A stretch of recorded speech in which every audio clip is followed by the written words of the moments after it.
माननीय उच्च न्यायालय के डबल बेंच ने उस आदेश को सही बताया और श्रम विभाग में बैठे भ्रष्टाचारी अफसर का जो ऑर्डर था उसको जो खारिज किया गया था उसको सही बताया। अब बताइए सारी गलती इनकी पकड़ी जा रही है, फिर भी बेचारों की तरह मजदूरों का गर्दन काटने का काम कर रहे हैं। जो आवाज उठाते हैं इसी जो मजदूर थे उनको जेल करने का काम किए। जेल करने का क्या आवश्यकता था? इतना कमजोर यूनियन बन गया जिसके चलते अभी आप लोग को टाटा मोटर्स के अंदर पिछले महीने जो एक्सीडेंट हुआ उसमें प्रबंधक यूनियन के साथ कोई सहमति बनाने में समर्थ रामदास दादा और हमारे मंगल कांति दादा आगे समझौता करके बात को फिर समाप्त किए। नहीं, बेभर्ती यूनियन से कुछ नहीं होने वाला है। कमजोर यूनियन रखने से प्रबंधन को भी घाटा है। हर्षवर्धन टेल्को वर्कर्स यूनियन का कोर कमेटी का सदस्य। ये झारखंड जो है इसका एक तरह का नाम इसका हो गया लूटखंड। झारखंड में भ्रष्टाचार इतना व्याप्त है, कई वर्षों से झारखंड में जो श्रम विभाग है वो पैसे के खेल के दबा हुआ है। पैसा दीजिए श्रम मंत्री को, श्रम सचिव को, उप समायुक्त को, समायुक्त को और अपना काम करा लीजिए। ये एक ट्रेंड चला हुआ है। अभी देखिए कोई भी देश, राज्य, कारखाना चलता है कानून से, एक्ट से। हमारा जो ट्रेड यूनियन एक्ट है वो आज़ादी से पहले से 1926 में बना था। अब एक्ट बताता है कि जो रजिस्टर बी में दर्ज यूनियन है उसी से प्रबंधन को समझौता करना चाहिए। उसमें डीएलसी, उपसमायुक्त शामिल हो सकते हैं और त्रिपक्षीय समझौता कर कानूनी जमा पहना सकते हैं। जिस पद पर उपसमायुक्त अभी हैं उसी विभाग में उसी पद पर आदमी जो है कि इस कमेटी को अवैध घोषित किया, इसके चुनाव को अवैध घोषित किया।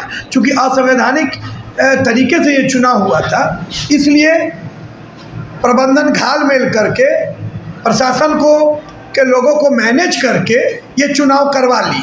आनन फानन में कोरोना काल में टाटा मोटर्स में रोक लगा दिया गया। टाटा मोटर्स में चुनाव कराया, टाटा कम्युनिस्ट में रोक लगा दिया गया। फिर सेटलमेंट कुछ रांची जाके हुआ जिसके तहत ये चुनाव फिर से प्रक्रिया, एक दिन के नोटिस पे चुनाव हुआ। आज नोटिफिकेशन जारी हुआ और कल चुनाव हो गया। जबकि आवेदन पड़ता है, आवेदन को वापस लिया जाने का समय मिलता है, करेक्शन का समय मिलता है, उसके बाद फाइनल लिस्ट जारी होता है वो मतदाता का, उसके बाद जो कैंडिडेट का, उसके बाद चुनाव होता है।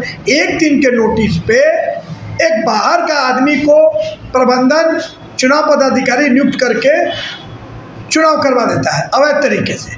और उस पर बेरमो विधायक श्री अनूप सिंह जी जो टाटा कम्युनिस्ट कर्मचारी यूनियन के पूर्व अध्यक्ष थे, उनके आग्रह पर, उनके आवेदन पर ये श्रम विभाग उसको अवैध घोषित कर देता है। अब ये नया डीएलसी जो वो बताया जा रहा है कि ये काफ़ी मोटी रकम दे के यहाँ ट्रांसफ़र लिए हैं, ये प्रबंधन से मोटी रकम लेके मजदूरों में ये चर्चा है कि 1 करोड़ का रकम ये करीब करीब लिए हैं और लेकर एक अवैध कमेटी के साथ त्रिपक्षीय समझौता में शामिल हो गए। अभी हम लोग इस बात को, गलती को हम लोग ने पकड़ा और इनको आवेदन दिया, श्रम सचिव को आवेदन दिया, इस पर कमेटी बना के जांच का आग्रह दिया। हम लोग चुनाव में विधायक सरजू राय जी के लिए बहुत मदद किया था। आशा था मजदूरों को कि मजदूरों के लिए वो हक में आवाज़ बुलंद करेंगे। इन्होंने आते साथ विधानसभा अध्यक्ष में पॉकेट यूनियन की चर्चा की कि पॉकेट यूनियन बना के मजदूरों का शोषण किया जा रहा है। उसके बाद फिर वो मामला दब गया। कई समय के बाद फिर हम लोगों ने विधायक सरजू राय जी से आग्रह किया कि इस मामले को आप देखिए, इस मामले को आप श्रम सचिव को लिखित दीजिए। उन्होंने बताया कि इसमें क्या घालमेल हो रहा है। अरुण कुमार सिंह और हमने पूरी विस्तार से बताया और उनसे आग्रह किया कि आप विधानसभा समिति को चिट्ठी लिखे और बताएं कि एक आर्बिट्री नियुक्त करे समिति। और आर्बिट्री जो है कानूनी रूप से ट्रेड यूनियन एक्ट के अनुसार अगर यूनियन में आपसी विवाद हो जाता है तो उस विवाद का निपटारा के लिए भी प्रावधान बना हुआ है। वो प्रावधान ये है कि वर्क्स कमेटी बने, वर्क्स कमेटी कॉल करता है बनाने के लिए प्रबंधन, उसमें श्रम विभाग का कोई आदमी रहता है, उसमें चुनाव होता है, 5 आदमी मजदूर चुन दे, जो 5 आदमी चुना जाएगा वही वर्क्स कमेटी में मनोनीत आदमी जो है वो नया फिर समझौता करने के लिए अधिकृत रहता है। यहाँ अरुण कुमार सिंह ने इस जो समस्या जो पैदा हो गया, जो 1 महीने से मजदूर प्रोडक्शन पूरा दे रहा है लेकिन खाना बहिष्कार किया हुआ है, बिना खाए भूखे पेट प्रोडक्शन दे रहा है और अपना विरोध जता रहा है, उस विरोध को शांतिपूर्ण तरीके से समाधान के लिए एक सरल उपाय बताया कि आप ईगो को छोड़ दें, ईगो छोड़ के वेज को रिव्यू करें, वर्क्स कमेटी बना के आप इसको समझौता दोबारा उसको कर दें। ये आवेदन आज मेमोरेंडम अरुण कुमार सिंह ने दिया। अब देखिए ये विवाद जो है, ये विवाद बहुत पहले से है। टाटा कमिंस और टाटा मोटर्स दोनों के एक नेता हुआ करते थे, श्री गोपेश्वर बाबू। गोपेश्वर बाबू के समय दोनों का वेज एक था, लेकिन गोपेश्वर बाबू के मरने के बाद टाटा मोटर्स में नई कमेटी आई और कमिंस में भी नई कमेटी आई। कमिंस कर्मचारी यूनियन में युवा नेता थे, युवा लोग आगे बढ़ के फेयर चुनाव हुआ और फेयर चुनाव होने के बाद अरुण कुमार सिंह जैसे माने हार्ड बार्गेनर नेता वहाँ चुने गए। परिणाम क्या हुआ? परिणाम यह हुआ कि हार्ड बार्गेनिंग के चलते टाटा कमिंस कर्मचारी यूनियन का वेतन जो है टाटा मोटर्स के बनिस्पत 1.5 गुना बढ़ गया। पूरे हिंदुस्तान में जितनी भी ऑटोमोबाइल कंपनियां हैं उसमें एसोसिएट लेवल का वेतन टाटा कमिंस से ज़्यादा किसी का नहीं है, सबसे ज़्यादा टाटा कमिंस है। ये चीज़ बॉम्बे बोर्ड, पूना बोर्ड में बैठे हुए प्रबंधन के लोगों का आंख में किरकिरी की तरह चुभने लगा।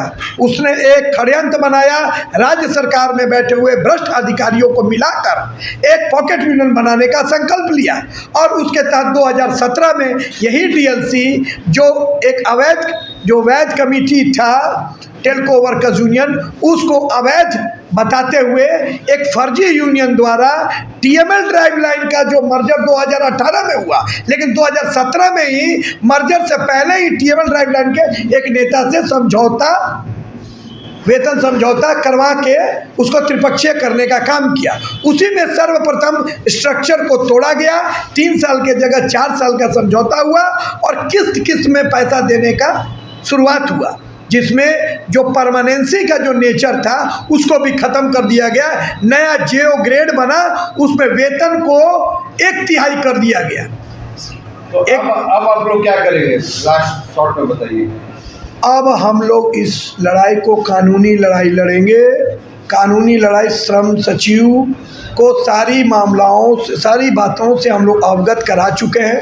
अब विधायक जी के ऊपर है कि अगर वो चिट्ठी ईमानदारी से अगर विधानसभा अध्यक्ष को लिखे और वहाँ समिति जो बने वो एक आर्बिट्री नियुक्त कर दे तो ये समस्या का समाधान सरलता से हो जाएगा। अरे तो हम लोग कानूनी लड़ाई मरते दम तक लड़ेंगे। मजदूर हमारे साथ है, मजदूर खाना बहिष्कार किया हुआ है। जो फर्जी कमेटी है वो खुद भी खाना बहिष्कार की हुई है, उसका पूरा विरोध होगा। कारखाना के अंदर, कारखाना के बाहर पूरा विरोध होगा। मैं Akash Dubey, vice president Telco workers union से।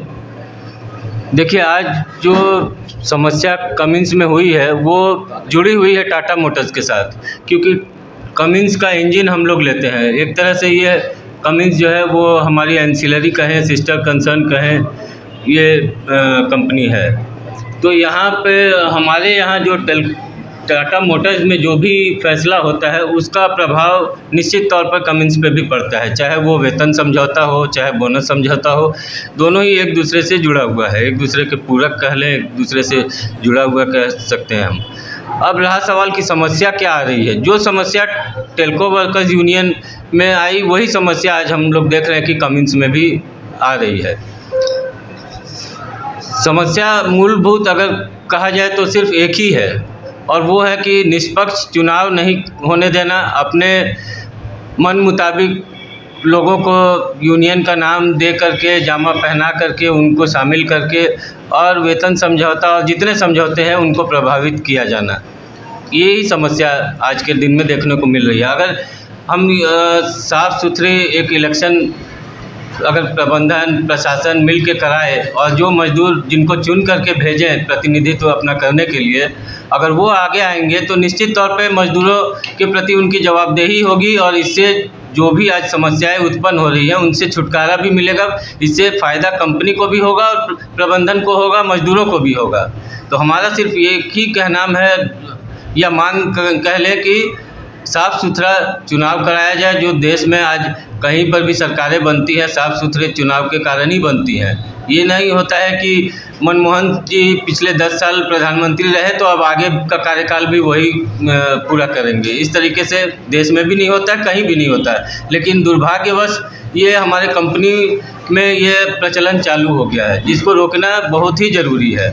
अगर सही लोग चुन करके आगे आएंगे तो सही चीज़ें रखेंगे, सही डिमांड रखेंगे, सही चीज़ों पर चर्चा होगी और उसका जो भी फ़ायदा होगा वो कंपनी, मैनेजमेंट, मजदूर सभी के हित में होगा।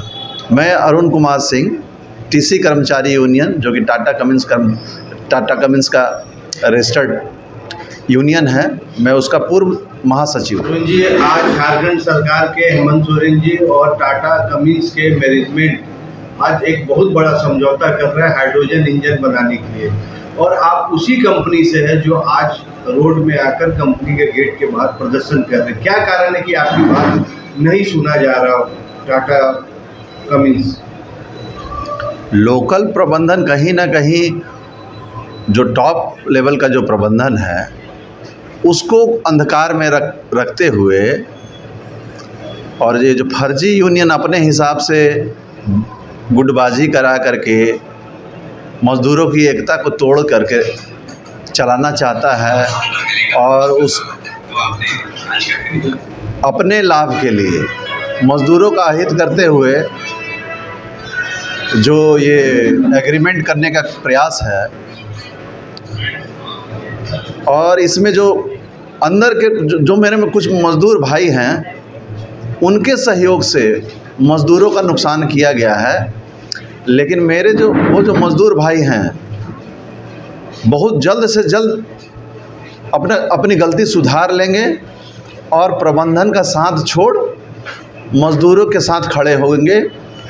और मुझे पूरी उम्मीद है कि इस समझौते को फिर से रिव्यू करके और मज़दूरों के हित में करने का प्रयास होगा, जिसमें मैं मज़दूरों के साथ हमेशा खड़ा हूं, और उम्मीद है कि ये अवश्य होगा इस बार। मैं मनोज सिंह उज्जैन, भारतीय जनतंत्र मोर्चा जिला महामंत्री। आज का जो कार्यक्रम टाटा कमिंस गेट पर एक दिवसीय सांकेतिक धरना का था, और इसमें हम लोगों ने विभिन्न मुद्दों को लेकर के आज वहाँ पे सांकेतिक धरना प्रदर्शन किए। चूँकि आप लोगों को मालूम है जमशेदपुर शहर मज़दूरों का शहर है, और यहाँ पर जो मज़दूर हित की बात करेगा वही इस क्षेत्र पर राज करेगा, ऐसी कथनी है। आप विगत कुछ वर्षों से देख रहे होंगे कि कंपनी प्रबंधन ने अपनी जेबी संस्था जो है यूनियन को बना करके रखा है, और उसमें ऐसे दलाल किस्म के लोगों को शामिल करा करके रख लिए हैं जो सिर्फ कंपनी हित की बात करते हैं, मज़दूरों के हित की कोई यहाँ सुधी लेने वाला नहीं है। हम लोगों ने आज जो धरना दिया वहाँ पर, उसमें वेज रिवीजन जो होती है बहुत बड़ी समझौता होती है, जिसमें मज़दूरों के हित की ध्यान को रख करके किया जाना चाहिए, लेकिन मज़दूरों के हित का यहाँ पर कोई ख्याल नहीं रखा गया और कंपनी प्रबंधन के द्वारा, चूँकि उनकी अपनी जेबी संस्था वहाँ पे चल रही है यूनियन के रूप में। यूनियन के हमारे पूर्व महामंत्री भाई अरुण जी हैं, इनको कोई गलती नहीं किए थे। इन लोग कंपनी परिसर के बाहर आपस में विवाद हुआ जिसमें मारपीट की घटना हुई, छोटी सी घटना को लेकर के इनको कंपनी ने बर्खास्त कर दिया। तो हम लोग इनकी निलंबन और वापसी की मांग को रख करके एक कार्यक्रम तय किए। दूसरा मुद्दा था वेज रिवीजन का, जो गलत तरीके से मनमाने तरीके से कंपनी प्रबंधन ने कराया। तीसरा मुद्दा जो ज्वलंत मुद्दा है यहाँ का, कि झारखंड से नवयुवक क्यों पलायन कर रहे हैं, चूँकि ना यहाँ पे उन लोगों को काम करने के लिए अच्छा जगह दिया जा रहा है। चूँकि यहाँ पर नौकरी है लेकिन बाहर से लोग आ रहे हैं, उनको यहाँ पर नौकरी मिल जा रही है, और यहाँ के स्थानीय नवयुवक बेकार बेरोजगार घूमते हुए दूसरे प्रदेशों में मारा फिर रहे हैं, जो 2000, 5000, 10,000 का नौकरी कर रहे हैं। जबकि झारखंड संसाधन से परिपूर्ण है और यहाँ पर जो है यहाँ के नवयुवक को रोजगार नहीं मुहैया हो रही है। इन सब मुद्दों को लेकर के आज हम लोगों ने वहाँ पे सांकेतिक धरना दिया आपकी था। पार्टी कंपनी को कितने दिन का टाइम दी है, नहीं तो फिर विरोध आंदोलन और तेज हो जाएगा? ऐसा है कि हमारे विधायक जी ने अरुण जी लोग को आश्वस्त किए कि जाइए आप लोग अपना काम कीजिए और मेरे से जो सहयोग होगा हम आप लोग को 100% करेंगे सहयोग, मदद पूरा आप लोगों को करेंगे, मदद में कहीं कोई दिक्कत नहीं होगी। और इसी के संदर्भ में उन्होंने कल डीएलसी से जब बात की तो डीएलसी जो है कन्नी काटते हुए नजर आए और उन्होंने विधायक जी को भी जो है बरगलाने का काम किया। गुप्त रूप से समझौता उन्होंने किया कंपनी प्रबंधन के साथ त्रिपक्षीय, लेकिन विधायक जी के सामने वो मुकर गए।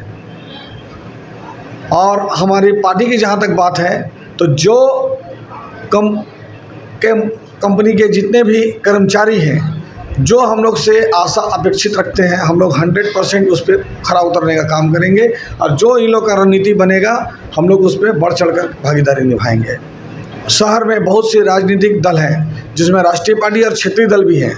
इन लोगों ने सभी दलों के नेताओं से संपर्क साधा था और सभी से मदद की गुहार लगाई थी, लेकिन कोई भी दल का कोई भी नेता इन लोगों की मदद करने को नहीं आया। इससे साफ झलकता है कि जितने भी आज के डेट में राजनीति कर रहे हैं लोग, मैक्सिमम लोग या तो प्रबंधन की दलाली कर रहे हैं, कोई अपना ठेका चला रहा है तो कोई अपने कुछ लोगों को नौकरी का लगाने का प्रयास कर रहा है।